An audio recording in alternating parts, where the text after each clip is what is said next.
అక్కడికి వచ్చాడు.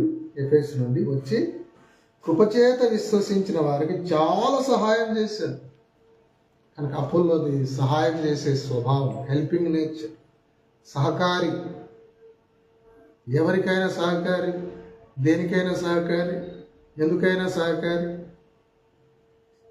నన్ను కొందరు విమర్శిస్తుంటారు, నువ్వు సేవకునిలాగా ఉండాలి. ఎలా ఉండాలి?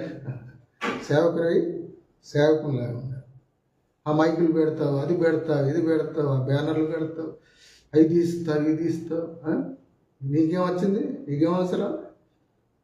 సేవకునిలాగా ఉండాలి అంటుంటే, సేవకునిలాగా ఉండాలంటే ఒక సైడ్ ఉంది, భలే ఉంది అనిపిస్తుంది కదా, భలే ఉంది. అది సేవకుడు అవసరమైన ఇక్కడ వేరే పని చేయకూడదు, మైక్ అవసరం పెట్టకూడదు, కంజర్ అవసరం తీసుకోకూడదు, బ్యానర్ అవసరం కట్టకూడదు, అవసరం చేరి చేయకూడదు, తోసిన అవసరం ఉన్న పని ఆడు చేయకూడదు సేవకుడు. నేను నల్గొండలో కొన్నిసార్లు ఆదివారం బాత్రూంలో నీళ్ళు కూడా పెడతాను. నేను కొన్నిసార్లు మర్చిపోతే పెట్టడం మర్చిపోతే నేను పెడతాను. బాత్రూంలో నీళ్లు కొట్టి నీళ్ళు పెడతాను తప్ప.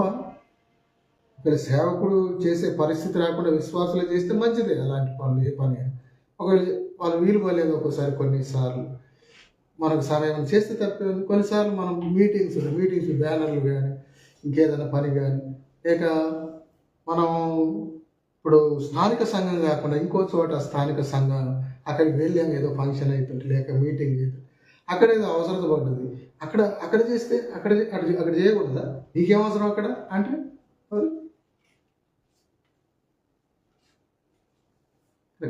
చేస్తే దేవుడు మంచిది బిడ్డ అంటాడా? సౌడిగా కూర్చుంటే మంచిది అంటాడు. అవసరం ఉందని చేయకుండా కూర్చుంటే, నేను కదలకుండా కూర్చోవాలి, ఫ్యాన్ చూసుకోవాలి, కూలర్ చూసుకోవాలి. అవసరమైతే ఫ్యాన్ ఉన్నక్కడ కూర్చొని తప్పు కాదు, కానీ నేనేం చేయను, కదలకుండా నిలబడతాను, వాక్యం చెప్తాను, పోతాను, వింటాను, పోతాను. సేవకులాగా ఉండాలి. సేవకుడు అంటే ఏంటండి? అర్థమైంది తమ్ముడు? మనిషి సేవకుడు అంటే ఏంటి? సేవకుడు అంటే ఏంది? పని చేస్తాడు. సేవకుడు అంటే పని చేస్తూ. అవును, సేవకునిలాగానే ఉంటున్నా, పని చేస్తాం అంతే. అట్ట కూడా రైటే. పౌలు పరిచారకులం అని, ఆయనను కూడా పరిచారకుని అన్నాడు పౌలు. తెలుసా?